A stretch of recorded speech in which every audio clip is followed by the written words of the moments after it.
বাংলা ভাগের চক্রান্তের অভিযোগ নিয়ে আলোচনার প্রস্তাব রাজ্য বিধানসভায়। আলোচনার প্রস্তাব তৃণমূলের। আগামী সোমবার 5ই আগস্ট বিধানসভায় প্রস্তাবের উপর আলোচনা রয়েছে।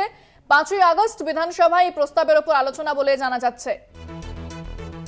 ফোনে রয়েছেন আমাদের বিশেষ প্রতিনিধি দেবজ্যোতি ঘোষ। দেবজ্যোতি, বাংলা ভাগের চক্রান্তের অভিযোগ নিয়ে যে প্রস্তাব, সেই প্রস্তাবের উপর 5ই আগস্ট আলোচনা রয়েছে, কি জানতে পারছো আজ বিধানসভায় কি হয়?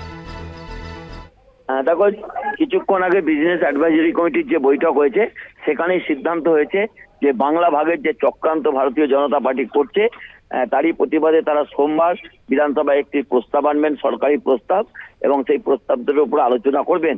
অর্থাৎ নিন্দা প্রস্তাব আনার পক্ষে সওয়াল করেছেন শাসক দলের বিধায়করা, এবং সেই মতোই কিন্তু আজকে বিধানসভার স্পিকার বিমান বন্দ্যোপাধ্যায়ের পৌরোহিত্যে যে বিয়ে কমিটির বৈঠক হয়েছে সেখানে এই সিদ্ধান্ত নেওয়া হবে। কারণ বিজেপির পক্ষ থেকে একাধিক নেতা এবং মন্ত্রী তারা যেভাবে বাংলা ভাগের চক্রান্ত করছেন বলে তৃণমূল কংগ্রেসের অভিযোগ, সেই জায়গাতে এই প্রস্তাব অত্যন্ত রাজনৈতিকভাবে গুরুত্বপূর্ণ।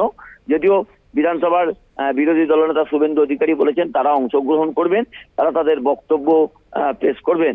এবং গতকাল তারা যেটা বলেছিলেন যে বাইরে যেভাবেই বলুক, তারা কিন্তু গতকাল বলেছিলেন যে বাংলা ভাগের পক্ষে তারা নন, এবং সেই সোমবারই তারা বক্তব্য রাখবেন। কারণ যে বিভ্রান্তি ছড়াচ্ছে, বাইরে একরকম ভিতরে একরকম বিজেপি নেতারা বলছেন, সেই জায়গাতেই এই প্রস্তাব আনা হচ্ছে সরকারের পক্ষ থেকে।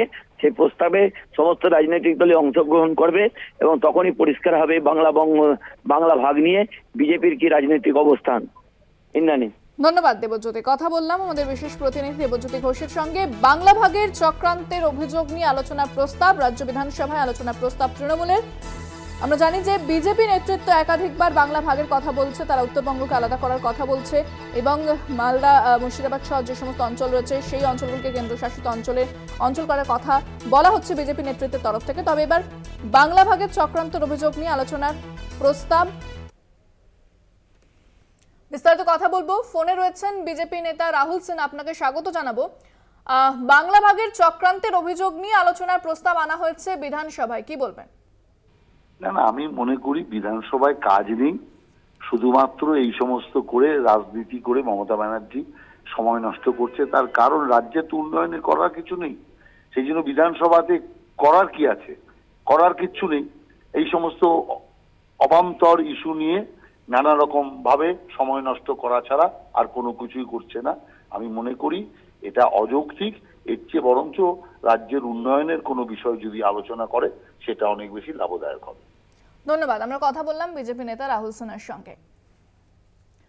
বাংলা ভাগের চক্রান্তের অভিযোগ নিয়ে আলোচনার প্রস্তাব রাজ্য বিধানসভায়, আলোচনার প্রস্তাব তৃণমূলের। আগামী সোমবার 5ই আগস্ট বিধানসভায় প্রস্তাবের উপর আলোচনা।